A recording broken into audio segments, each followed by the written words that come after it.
Good morning students. Hindi की कक्षा में आप सभी का स्वागत है। आज हम पढ़ेंगे पार्ट 3 स्वरों की मात्राएं। बच्चों, ये इस पार्ट का दूसरा भाग है। इससे पहले वाले भाग में हम पढ़ चुके हैं कि स्वर का प्रयोग सदैव दो रूप में किया जाता है, पहला मूल रूप में तथा दूसरा मात्रा के रूप में। और ये किसी भी शब्द के प्रारंभ में, बीच में या कभी भी शब्द के अंत में भी आते हैं। इनके रूप में कोई परिवर्तन नहीं होता है और इन्हें ऐसे ही प्रयोग किया जाता है। फिर हमने पढ़ा मात्रा। जब किसी स्वर का मेल व्यंजन के साथ होता है तो उसका रूप बदल जाता है और स्वर के इस बदले हुए रूप को मात्रा कहते हैं। और इस तालिका द्वारा हमने हर एक स्वर की उनकी मात्राओं को समझा और मात्राओं से बनने वाले शब्दों को भी पढ़ा। फिर हमने वर्णमाला को पढ़ा।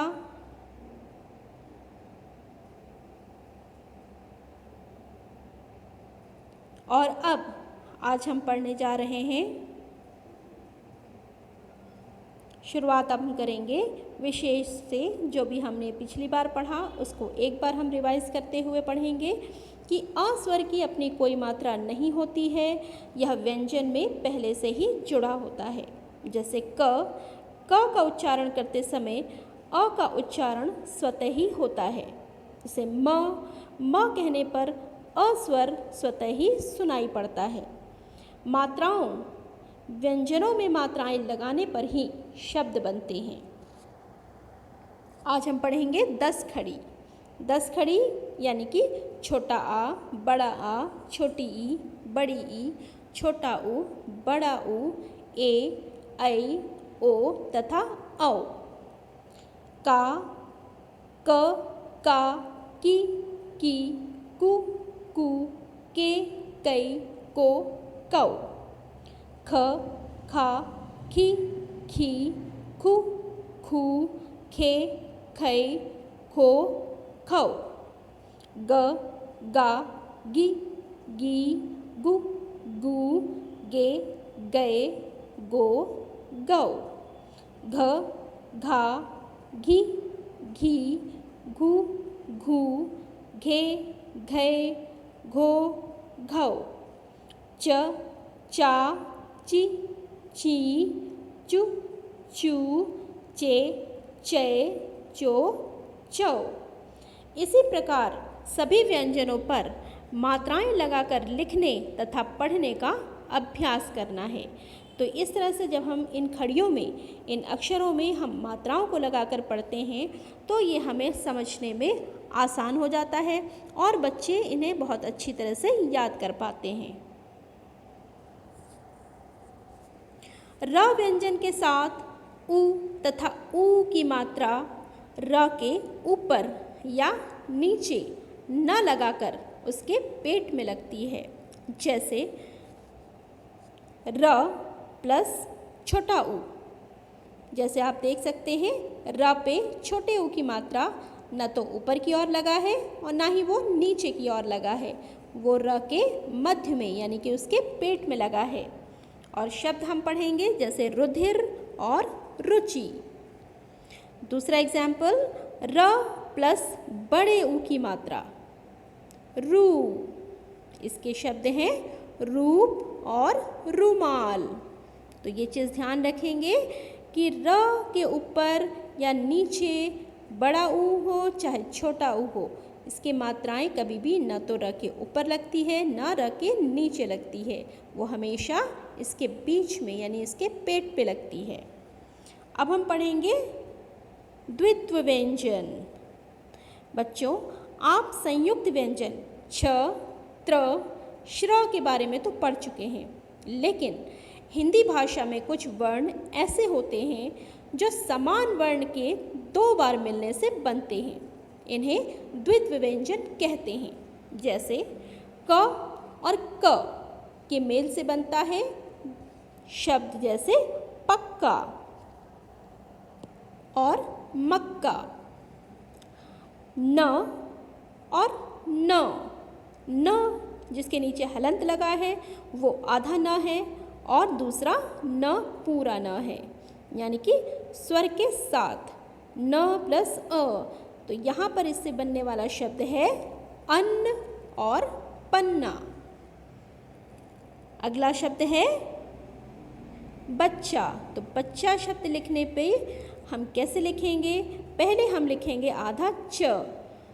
च के नीचे हलंत लगने पर इसका मतलब है कि ये च जो है वो स्वर रहित है, इससे स्वर को अलग किया जा चुका है, यानी आधा च प्लस च जो कि स्वर के साथ उच्चारित है और शब्द बनता है बच्चा और सच्चा।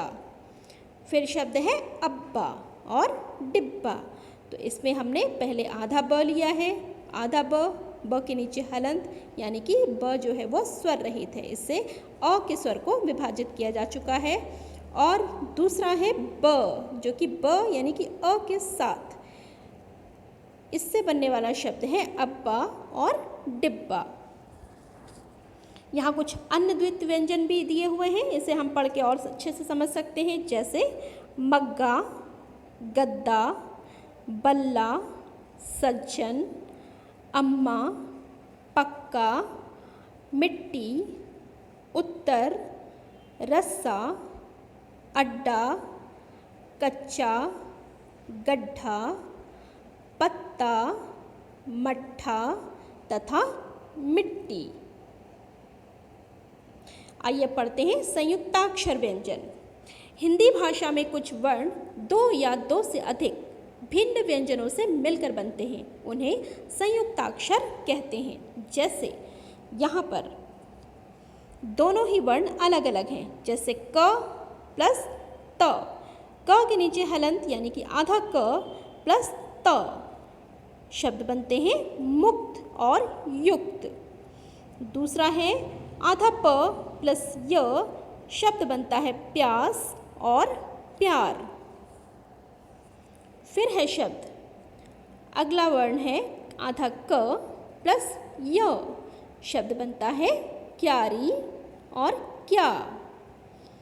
फिर वर्ड है त के नीचे हलंत यानी कि आधा त प्लस य, शब्द बनता है त्याग और नृत्य। अब कुछ अन्य संयुक्ताक्षर वर्ण पढ़ते हैं, जैसे द्वार, संध्या, वृश्चिक, विद्यालय, उपभोक्ता, प्रश्न, अर्थ, पुस्तक, मातृत्व, अत्यधिक, मस्तिष्क तथा पुरुषत्व। अब जो कुछ भी हमने पढ़ा, अब इसे हम एक बार फिर से दोहरा लेते हैं, क्योंकि ये पाठ का अब अंत हो चुका है। जो भी आज हमने पढ़ा हम इसे एक बार फिर से रिकैप करेंगे। जैसे स्वर दो प्रकार से प्रयोग किए जाते हैं, मूल रूप में तथा मात्रा के रूप में। दूसरी चीज़ जो हमने पढ़ी, स्वर के बदले हुए रूप को मात्रा कहते हैं। फिर हमने पढ़ा अस्वर की कोई मात्रा नहीं होती है और वह व्यंजन में पहले से ही जुड़ा होता है। छोटे ऊ तथा बड़े ऊ की मात्रा र के पेट में लगती है। एक ही व्यंजन के दो बार मिलने से द्वित्व व्यंजन बनता है। दो भिन्न व्यंजनों के मेल से बने व्यंजन संयुक्ताक्षर कहलाते हैं। तो इस पाठ में बस इतना ही। धन्यवाद।